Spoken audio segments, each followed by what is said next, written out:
Mesdames et messieurs, bonjour. Le plus souvent possible, coup de chapeau au savoir-faire et à la passion d'un artisan. Celui qu'on va découvrir aujourd'hui est passionné par la restauration d'objets de toutes sortes dans son atelier au 1000 Trésors à Avignon. Guylaine Laurent et Jean-Michel Chappe. Dans le centre d'Avignon, une devanture qui brille de mille éclats.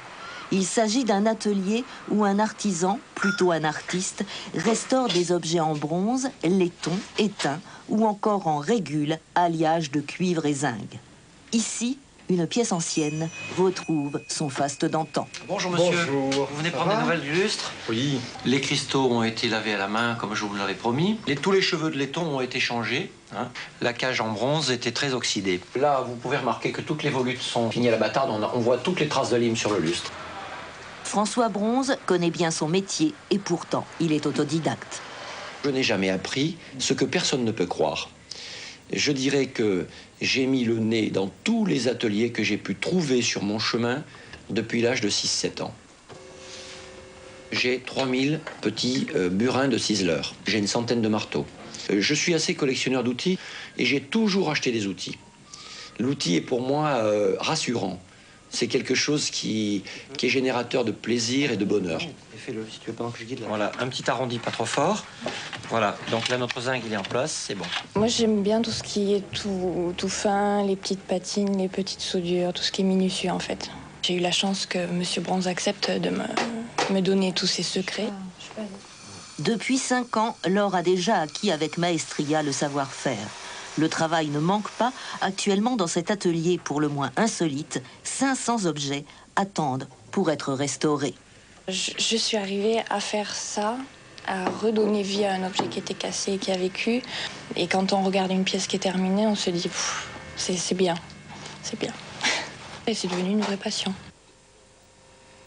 Il ne faut quand même pas oublier qu'une passion, c'est aussi une entreprise, qu'on le veuille ou non. Et donc, si on veut que la passion existe, il faut qu'elle existe économiquement.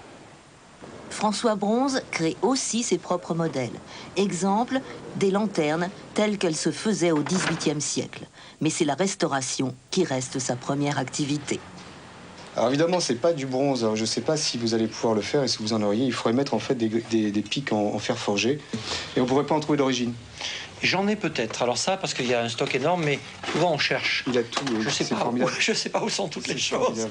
Ah oui, on va vous rétablir la patine comme elle l'était. Bien sûr. Donc vous ne verrez rien du tout. Ouais. Nous avons des gens très très riches, je dirais des mécènes, qui nous permettent de pouvoir faire certains travaux. Et puis nous avons voulu garder aussi toutes les personnes beaucoup moins riches qui nous apportent une petite théière, l'objet de la grand-mère, je sais quoi encore. François et Laure ressuscitent le passé. Certains clients viennent spécialement de l'étranger. Qu'on s'attache énormément à un lieu comme ça. C'est une forme d'enchantement. Il n'y a pas que le théâtre et le cinéma qui sont capables d'enchanter les gens. Il n'y a qu'à voir le nombre de personnes qui s'arrêtent devant la vitrine et qui se disent « mais c'est pas possible, ça existe encore ça ?» Et oui, cela existe encore. Empli de trésors, l'atelier de François Bronze ressemble fort à la caverne d'Ali Baba. Ça existe encore et ça mérite un grand coup de chapeau. La bourse avant de...